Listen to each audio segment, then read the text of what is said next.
Right now, police are searching for a man in connection to a Killeen shooting. Just think about that, going on your way to work and all of a sudden hearing a baby cry. That's got to catch you off guard. Without a person. Yeah. He was a star high school football player who dreamed of becoming a Fort Bend County deputy. But now his family is grieving and wondering what went wrong after he suddenly collapsed and died during training. Meanwhile, Megan's going to tell us exactly what weather they can expect this morning. And if they're heading up I-35, they're going to see a little rain, right? Yeah, pretty interesting developments. Thank you so much. Well, a Temple man is behind bars this morning charged with indecency with a child and sexual contact. We've got some interesting things that are happening this weekend. If you are looking to add a furry pet to your family, you might want to do it Saturday, tomorrow. Yep. No, 101 doesn't actually exist. I told you this reaction It's was going to be actually priceless. right there. Is that what you looked at earlier? That is crazy.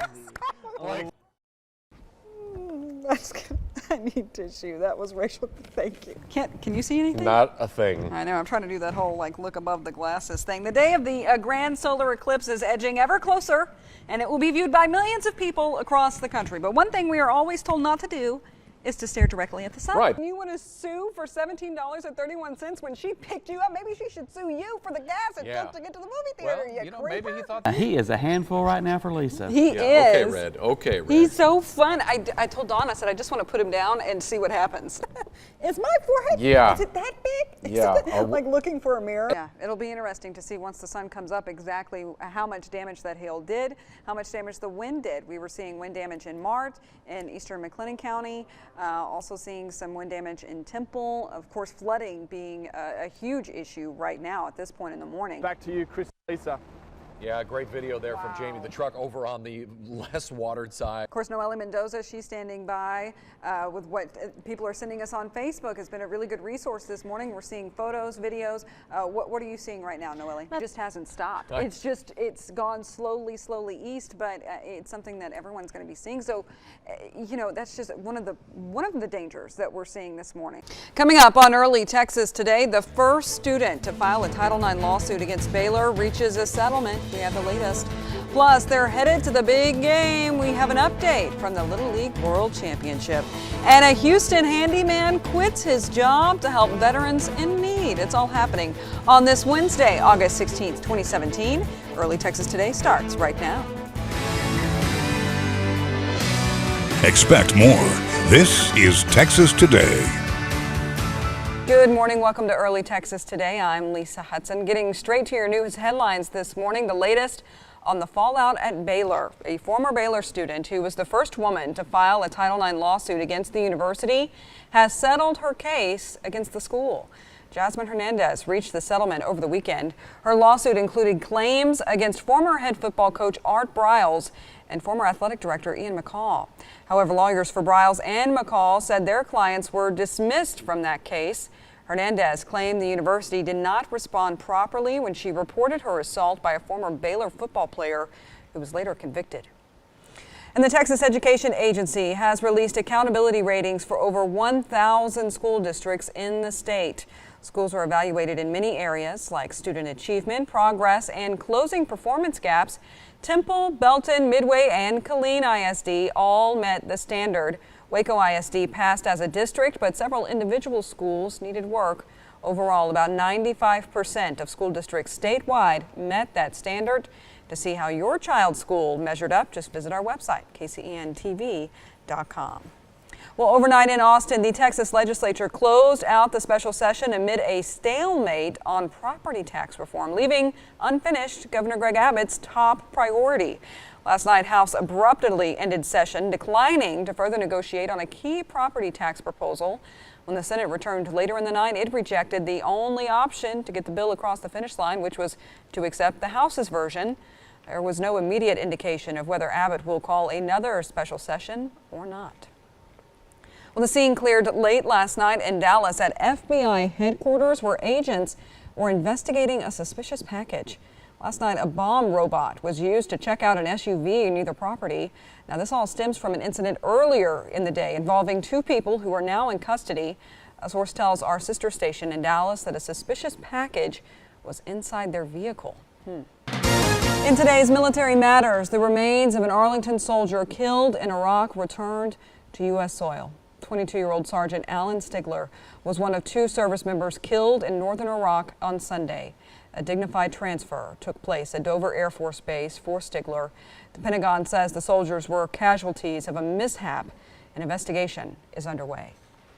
And happening today, the E&E Collision Center in Belton is giving out free back-to-school supplies. Yeah, today from 8 a.m. until 4 p.m. at 1324 West Avenue D in Belton. The phone number there on your screen, 254-933-3368.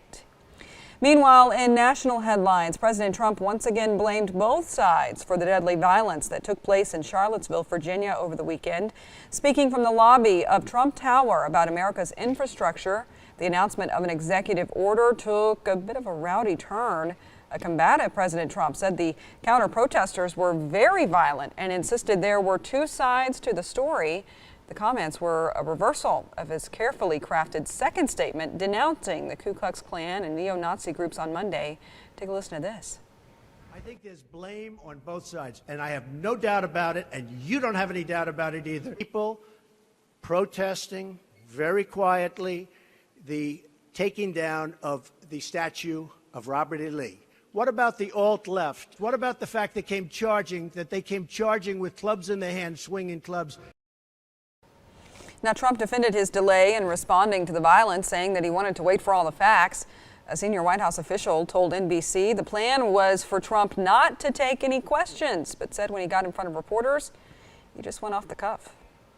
Well, today a memorial service will be held for the young woman killed in Charlottesville. 32-year-old Heather Hare was killed when a man drove his car into a crowd of people protesting a white nationalist rally. 19 others were injured. Virginia State Police Lieutenant Jay Cullinan and Trooper Pilot Burke Bates also died when their helicopter crashed. Here's family has asked that attendees wear Heather's favorite color of purple in her memory.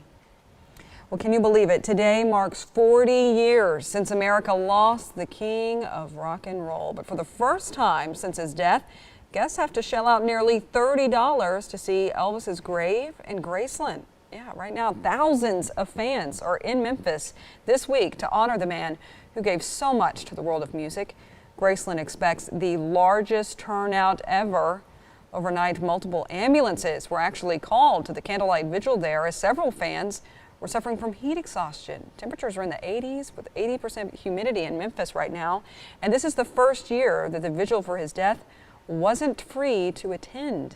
The change in fee will help cover updated security measures due to the large crowds this week, says Graceland.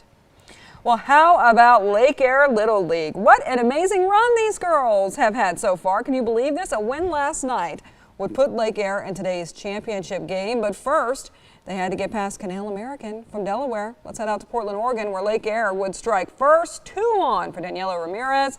Line shot to right center. Both runners come across to score. It's quickly 2-0, 2-2 in the third. Serena drops down the bunt. Kylie Sandini throws it away. 1 runs in, and then they would just never look back. Lake Air will head to the championship game tonight as they knock off Delaware 5-3. Tonight's game will start at 8 p.m. on ESPN2. That's amazing. Our girls are playing on ESPN2. So cool. Girl power. I like it. 4:36 this morning, still ahead. It's Marshmallow Land at a Maine airport. Oh boy, we'll tell you what caused this bubbly overflow coming up. And Prince inspires a new shade of purple. We'll talk about it in today's What's Trending segment. Stay with us. Megan Massey is here with a look at your forecast. Pretty warm start already. 79 degrees in Killeen. We'll talk about it right after this.